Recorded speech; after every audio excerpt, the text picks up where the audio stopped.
All righty. It is 6:01, right on the dot. Welcome, everybody, to our September welcome gathering for the Working Families Party. It is starting soon. It is starting now. If you are new to this space, welcome. If you are a long-time returner, also welcome. I hope everyone is staying cool. I know I got into the 90s where I am at. I know it's supposed to get even hotter in areas of the Central Valley, so please stay hydrated, stay cool. Hope everyone else across the state is doing well. Um, if you are new to this space, we are hosting our welcome gatherings here on YouTube. You are more than welcome to use the live chat or the normal chat as it shows up for you throughout this evening, introducing yourself, where you're joining us from, pronouns, anything else you'd like to share with one another. If you just want to lurk and watch, you are more than welcome to do that as well. Just know that there is a space for you to talk if you choose to want it. But moving forward into this evening, I really want to spend time talking about why you're actually here. For everybody's information, my name is Aiden Rodriguez Swanson. I am the senior statewide organizer with WFP here in California. I run our big virtual events. I run campaign services. I run our campaign camps. I run our Discord. I do a lot of stuff across the state, but I'm based here in the Bay Area. But starting off first with this whole session, I wanted to really cover some of the ground rules. I would say we don't have many rules that we strictly follow here in terms of like how to best interact, but these three are kind of like non-negotiable. Take space, make space. So if you're someone who is new to this space, who is new to maybe progressive politics on the left, maybe like a virtual space, maybe WFP as a whole, I really encourage you to take space, whether that is asking questions, making yourself known, even a small little emoji or wave. That goes a long way in kind of like branching out and getting yourself familiarized with us here. If you're someone who often talks in spaces like this, I would encourage you to maybe take a step back, maybe hold off from chiming in every time that you want to, and see if anyone else comes to say something first. Second, what happens here stays here. What is learned here leaves here. Essentially saying if any interactions that you have with folks, just be kind and mindful of each other, but take with you what you have learned in this space. Maybe not the interactions. If for whatever reason someone upsets you, we almost never, I don't think ever, have had anyone make one another upset. And to help avoid that in the first place, speak from your own experience using I statements. So if I were to say, for example, I think chocolate is terrible and it needs to be banned, that's different than saying, oh, I think chocolate is terrible and needs to be banned. It's how I frame the statement that I'm making. Regardless of one, banning chocolate just kind of seems silly. It's not my own personal opinion. But for the sake of this, use I statements whenever you are able to, and try to avoid those large blanket statements where there's little room for actual dialogue and conversation. But I'm hoping this works well with everybody. If there's other community agreements that you think would be useful here, feel free to share them in the chat at any point. If these sound good to you, any kind of reaction, again, lets me know that this sounds good for you as we move through this evening.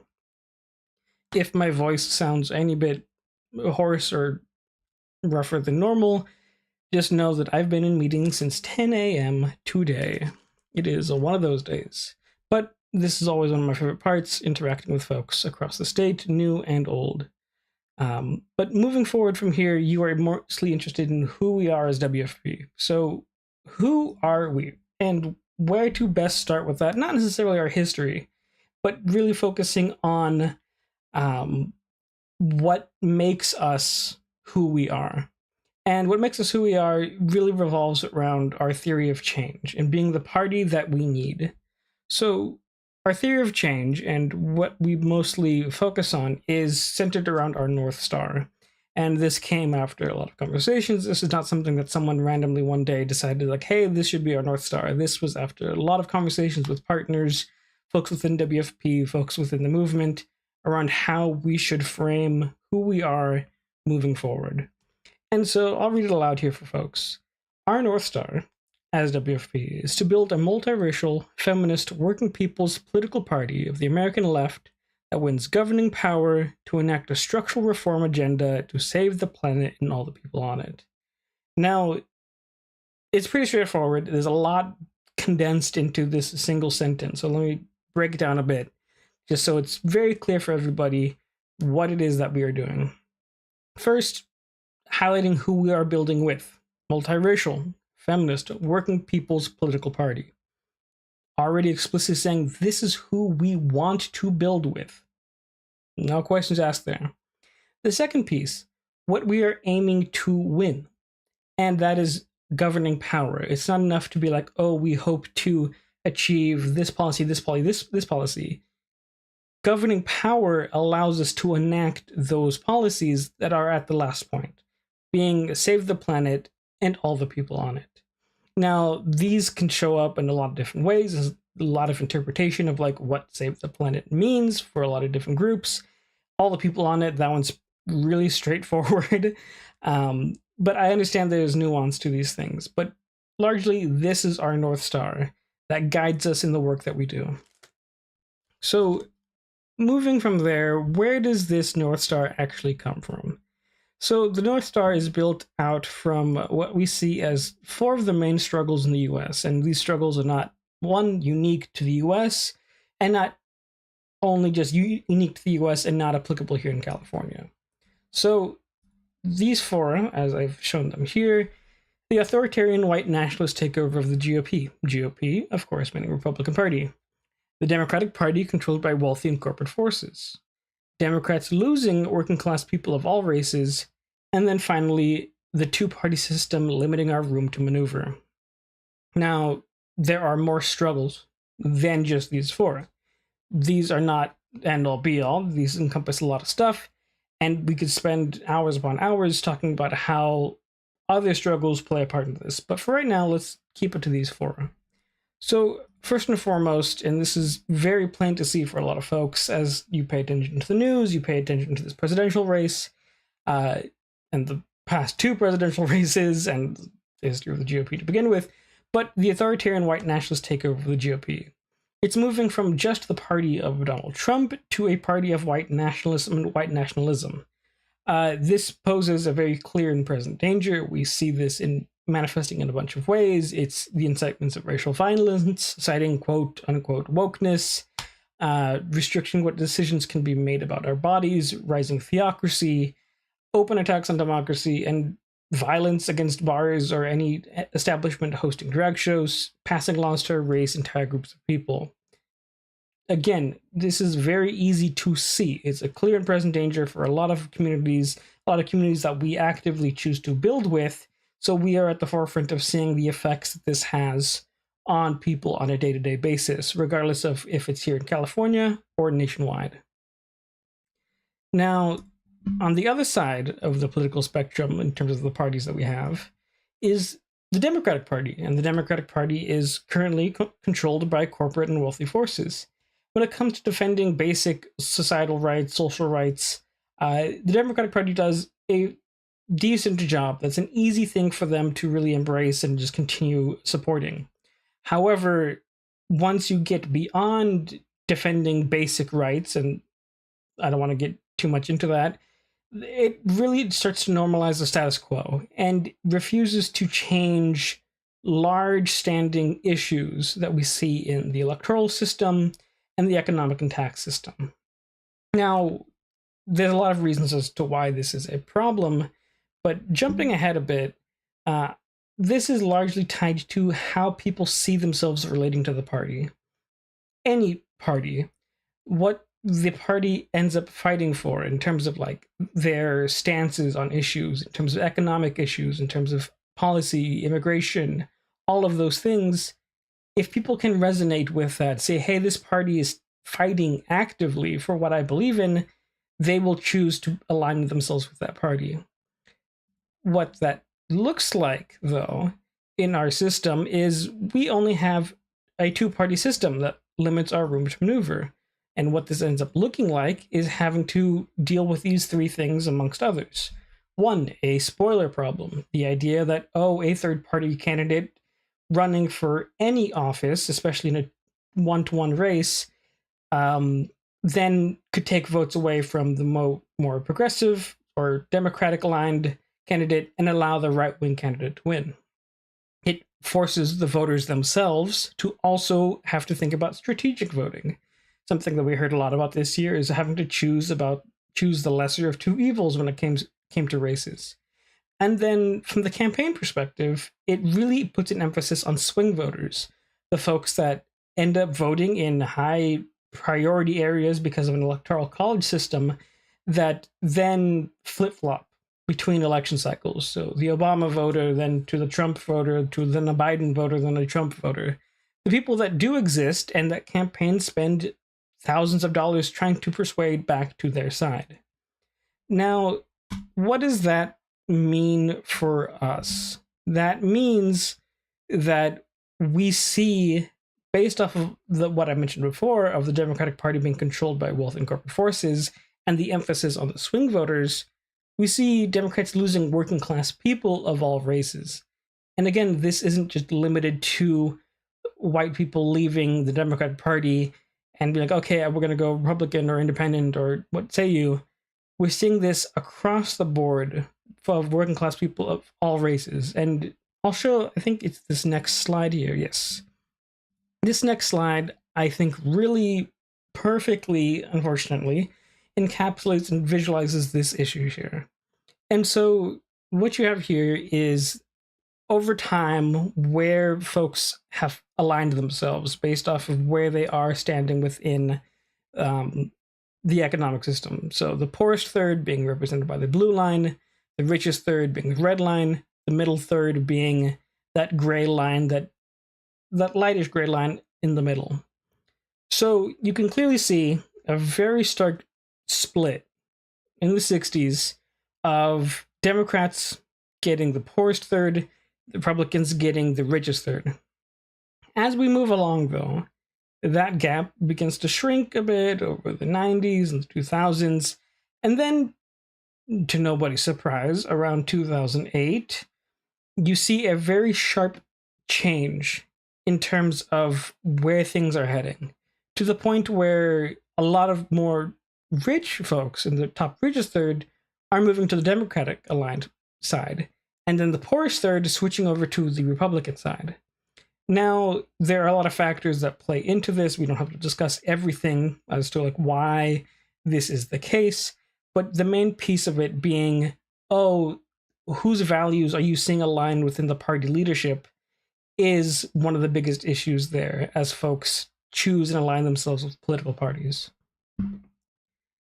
So keep that in mind just as we talk about these things. Now, again, this is what people typically think when they think of a political party, especially a third political party. You have the Republicans, you have the Democrats, and you have a spoiler party. Whatever the candidate is, that's what people imagine and think when they think third-party candidates. Now, that is a definition that people can use to define what a third political party looks like. However, we like to keep it more towards the fundamentals of what a political party should actually be, regardless of the context of the two-party system that we exist in and that we know we have to operate in. These four things are how we imagine a political party being established.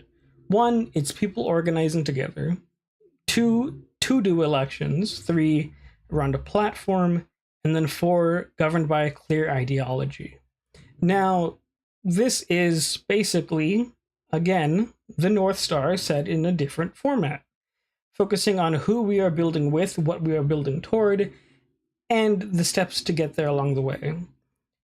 Now, this is, again, another rephrasing of the North Star said by Maurice Mitchell, who is our National Executive Director here at WFP. I'll read it aloud here for folks. In order to build the world we need, we have to dismantle racism and sexism. We need to build an economy that puts people and the planet ahead of profit. To accomplish any of this, we need a political revolution that will transform our government by taking power from the billionaires and warmongers and putting it in the hands of the majority of Americans. Again, the North Star said more eloquently, and of course, a lot better than I could ever put it, just reading Maurice's words here. But that is the core of what we are building here as WFP. And that's the big national picture of it. You are here because this is the California Working Families Party. In California, as always, we are special. We are different than all the other states in a plethora of reasons, and as the saying goes, how goes California, the rest of the nation then follows. So what does that mean for us? What does it look like as we build out a party here in California? Now, when people think of California, more often than not, people think of what this left side looks like. The 2020 general election, they think this is the California that will always vote blue and ensure the Democrats win the state. Yes, that is correct if you just look at a presidential ticket.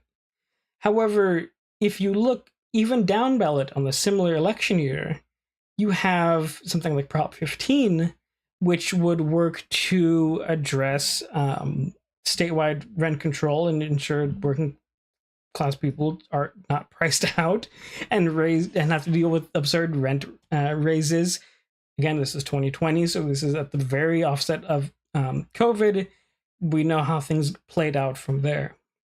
But that same election, this is what the map looked like for Prop 15. The red representing the no votes, blue representing the yes votes. So regardless of the top of the line being Biden versus Trump, you have a majority red state for policies like rent control.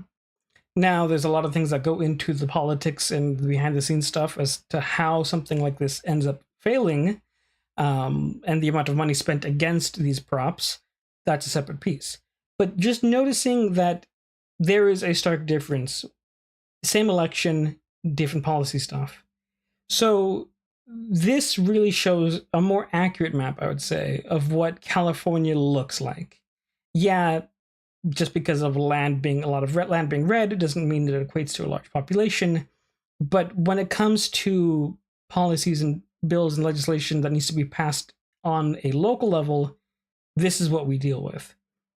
So I wouldn't even say right wing, but the more conservative votes and voices will currently still maintain a stronghold in the Central Valley, the Inland Empire, San Diego to some extent, and Orange County.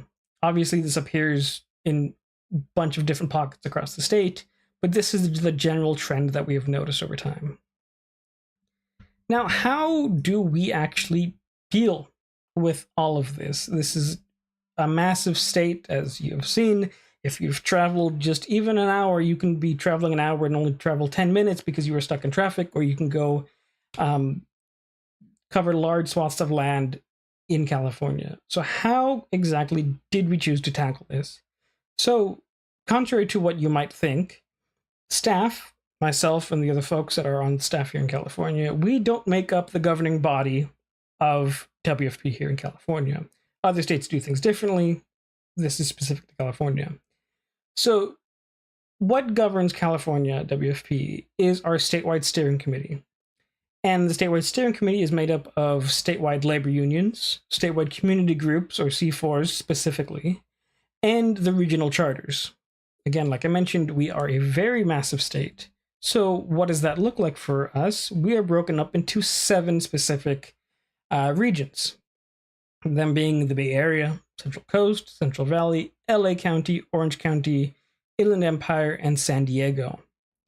And because we have to keep the structure moving forward at all levels here, this is how we break it up for each of the regional charters.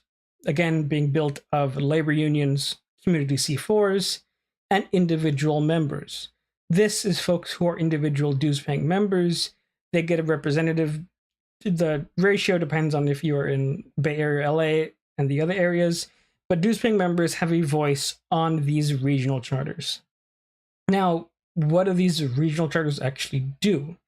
They set the priorities for what the region should be focusing on. They set endorsements. They screen any of the candidates running for office, any of the ballot measures, anything that they need to make a decision about what we should focus on and prioritize is what these regional steering committees or charters focus on.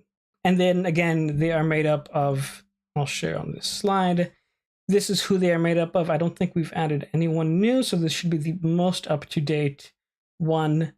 You can see some of the statewide organizations listed here, as well as who is sitting on the different local regions per the specific regions that they are in. I'm not going to spend a whole lot of time focusing on this, but just know that these are the folks that currently make up the decision-making bodies of both regional and statewide WFP.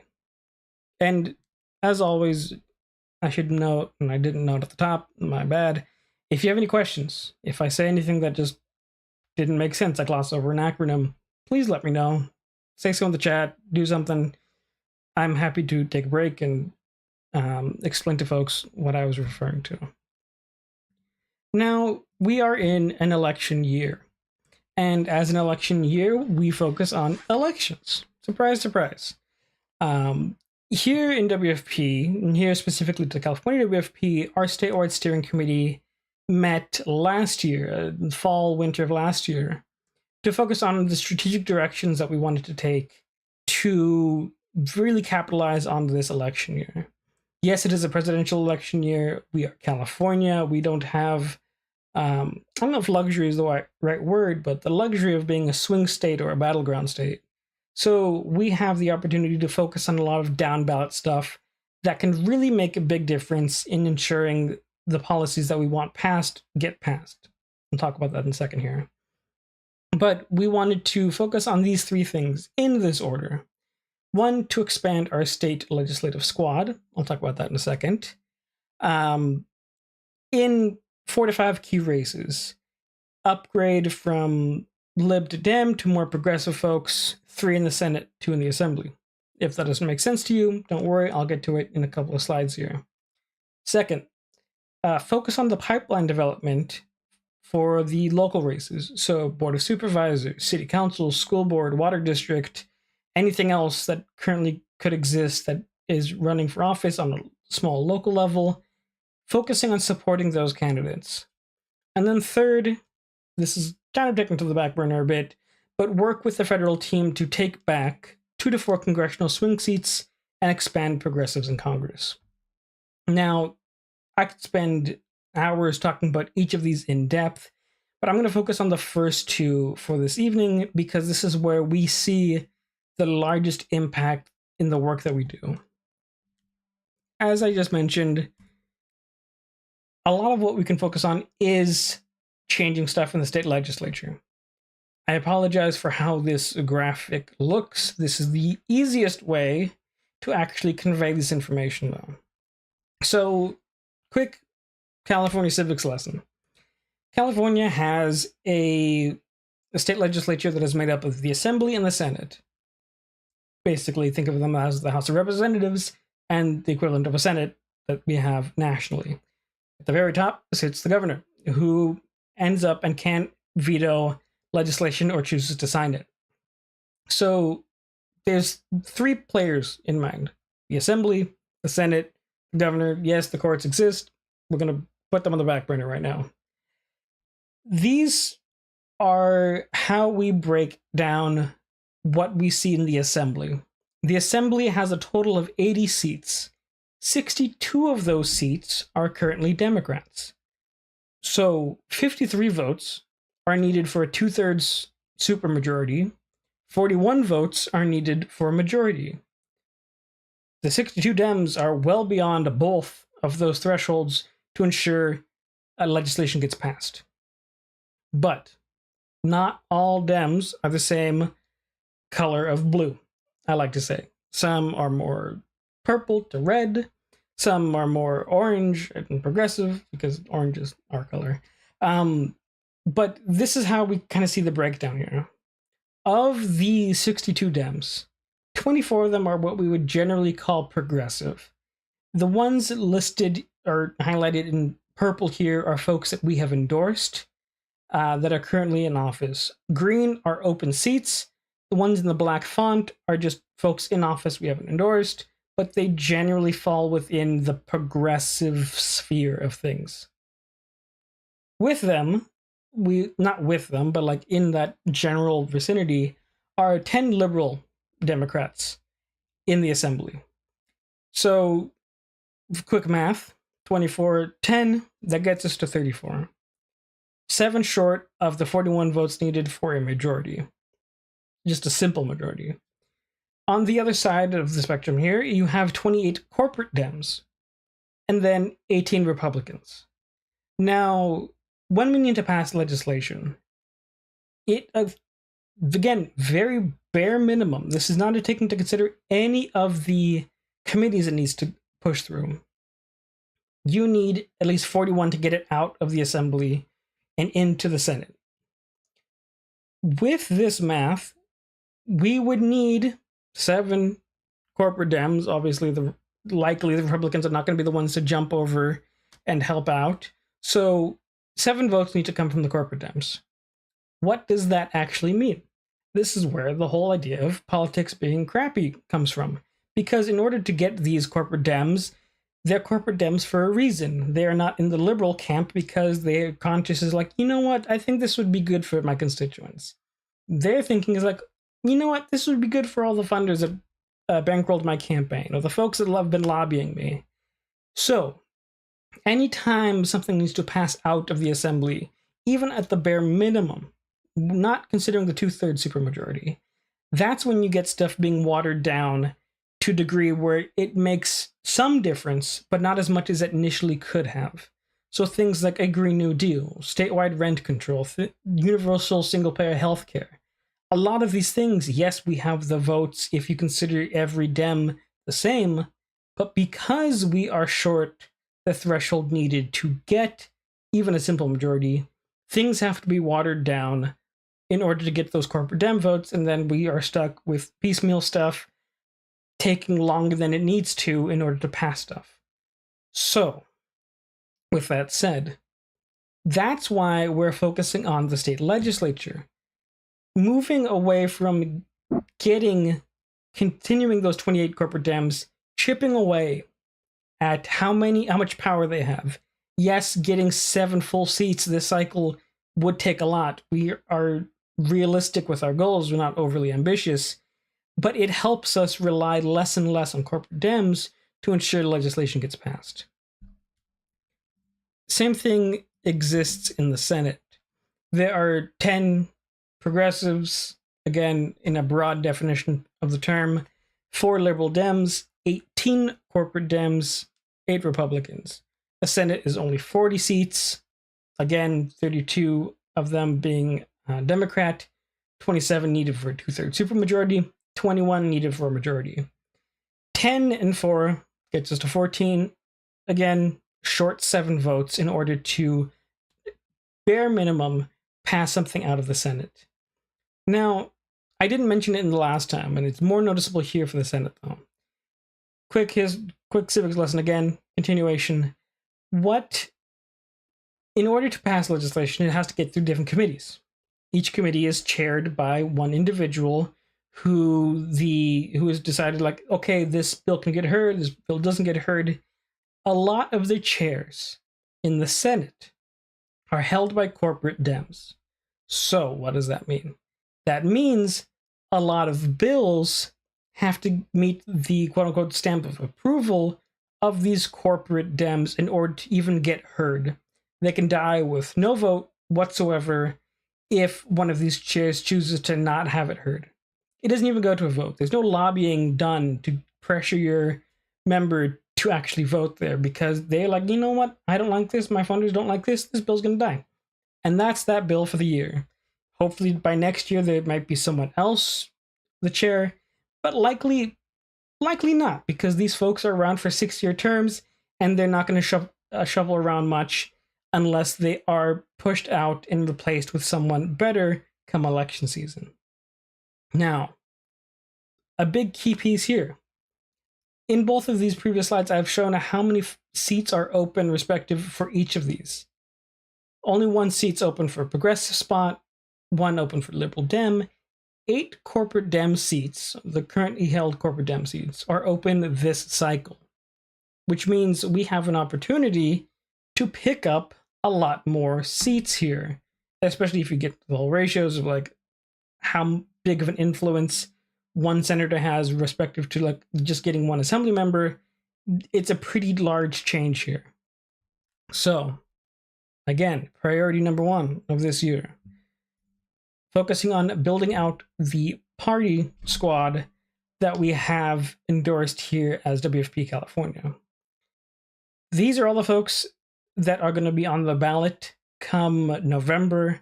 These folks made it through their primary. Some of these are up for re-election who are currently in office. Some of these are folks who are brand new to running for office and are running for like a step up in terms of the Assembly or the Senate.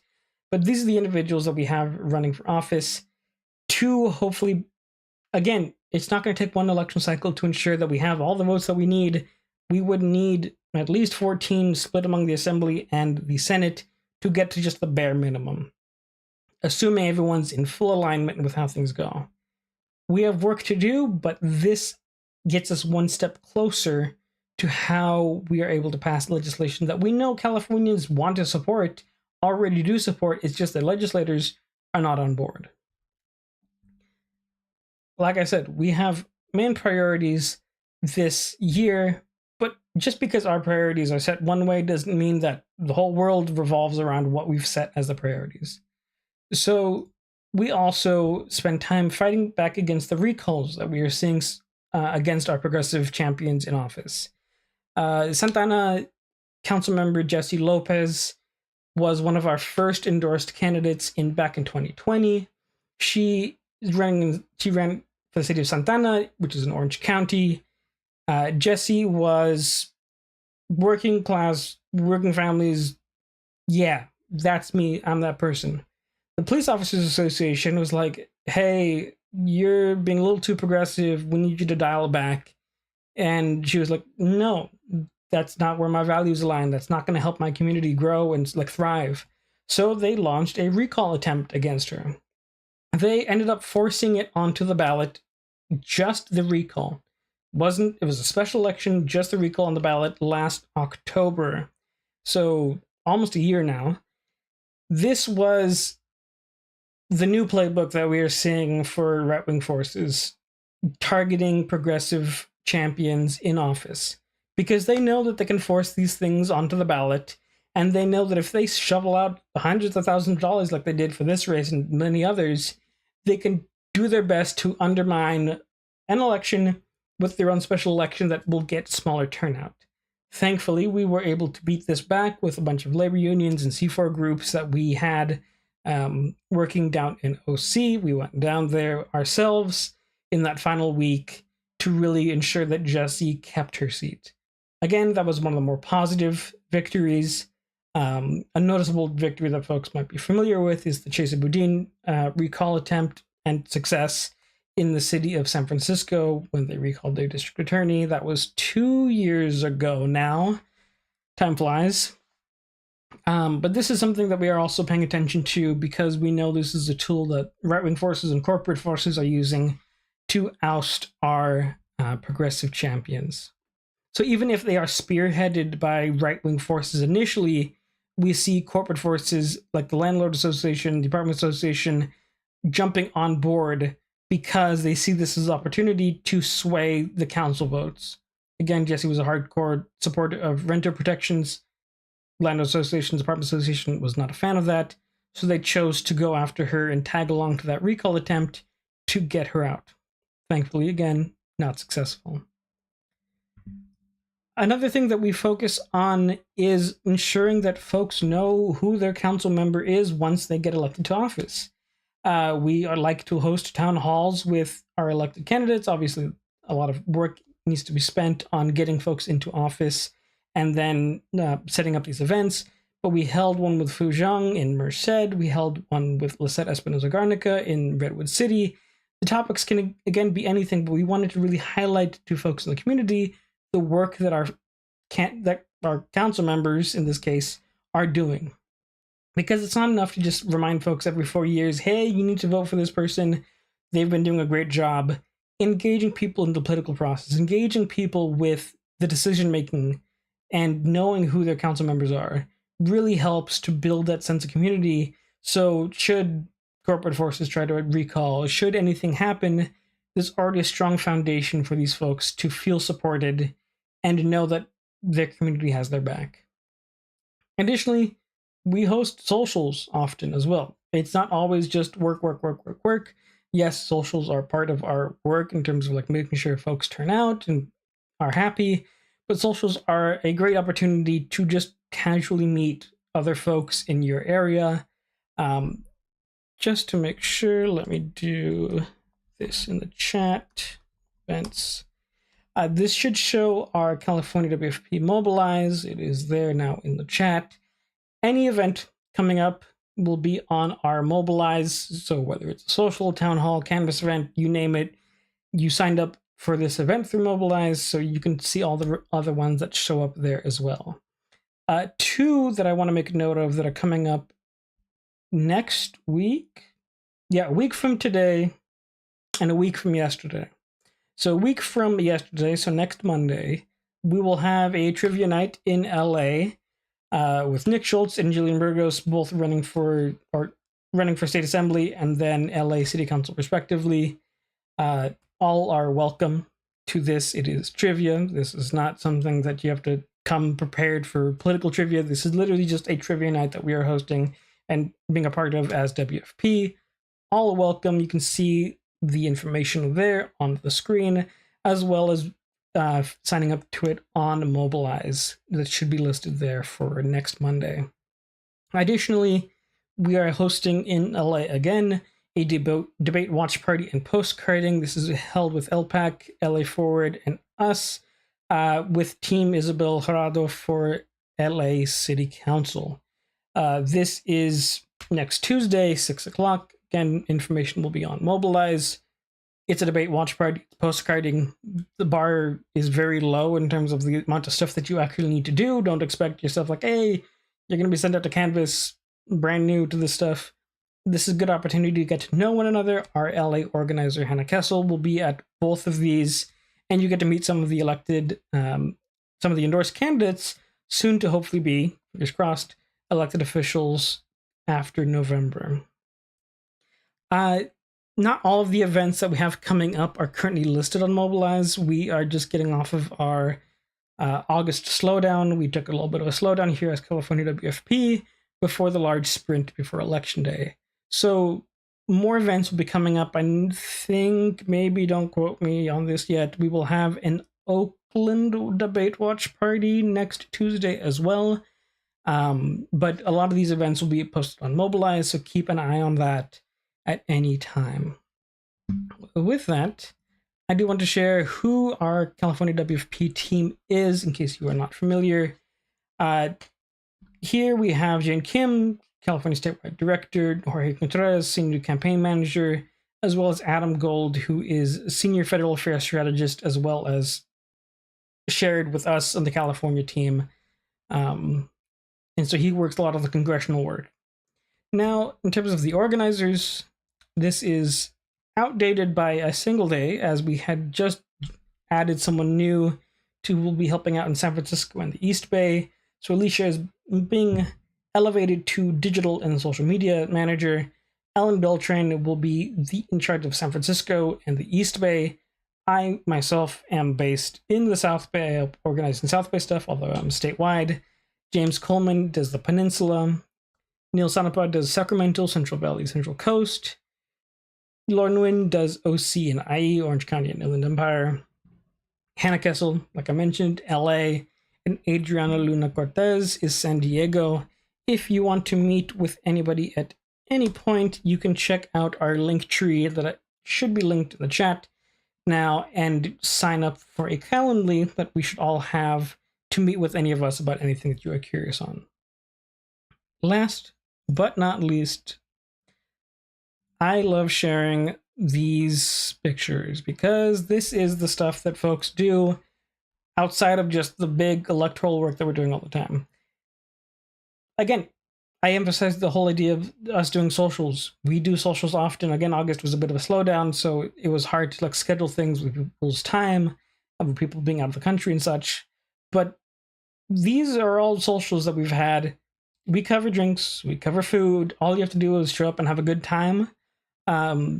If you are interested, and I always encourage folks to sign up, being a dues-paying member of California WFP ensures that we can continue funding this work. Your work goes directly to supporting the work that we do in building out these communities, whether around the election season, around the town halls. And the dues-paying membership, you have the chance to become a member rep that sits on those regional steering committees that I mentioned earlier on. Any recurring donation allows you to become a dues-paying member of WFP. So I think the default is $10 a month. If you can't do that, $5 a month. Can't do that, $1 a month, $12 a year. You're a dues-paying member for the whole year. This just allows you to be a part of the governance part that we have of WFP. It funds our work. Again, you are welcome to any of the events that we have, regardless of your dues-paying members status, but it does allow you to kind of get that extra step if you want to engage and build with the party more. I've been talking nonstop for 42 minutes, I think, 41 minutes, technically. If folks have additional questions, I am happy to answer. I, again, know there's a lot of things that we do that I did not cover here specifically. I wanted to give like a very broad overview of what the work that we do. The last thing I do want to share, actually, before I forget, we have a virtual space that we do and communicate and like talk about stuff. We're going to be hosting a debate watch party just online next Tuesday on our Discord. Discord is just, if you're familiar with Slack, it's basically a better Slack. Yes, it is another platform that we use. However, this is just more for keeping up to date, having communication with us as staff, with other volunteers, hosting your own virtual events, you name it. There's a bunch of options that we have available to get engaged with stuff there. But again, I want to thank anybody who stuck around to the end. I hope this was informative. I hope that you found something here that you can take with you for the rest of the evening and into the week, in months moving forward. I will stick around for a couple minutes to see if folks have any additional questions. If you are shy and don't want to ask any questions now, you should have my email address from the Mobilize sign up. And if not there, you can also reach me on Discord or the Linktree via Calendly. But otherwise, thank you for folks who are joining, for chiming in. We host these every first Monday of the month. So the next one will be whatever the first Monday of October is. If you want to send that to folks in your network that you know might be interested in attending this. But again, I will stick around for a few minutes to see if folks have questions. Happy to answer things that folks might want to know more about. But otherwise, have a good rest of your evening, people. Hope you stay cool, stay hydrated, and hope to see you at another event sometime in the near future. But I'll stick around for a little bit. I don't have my music set up, so you just have to listen to me right now. And I'm not sure if I changed the setting or not. Every time I say this, I need to remind myself. But you might need to subscribe to the channel in order to chat in the chat box. My bad for not changing that yet. Yo siento. But I don't see any additional questions yet. Completely fine. But then, I guess I will see everybody hopefully in the near future. Take care, everybody. Have a good night.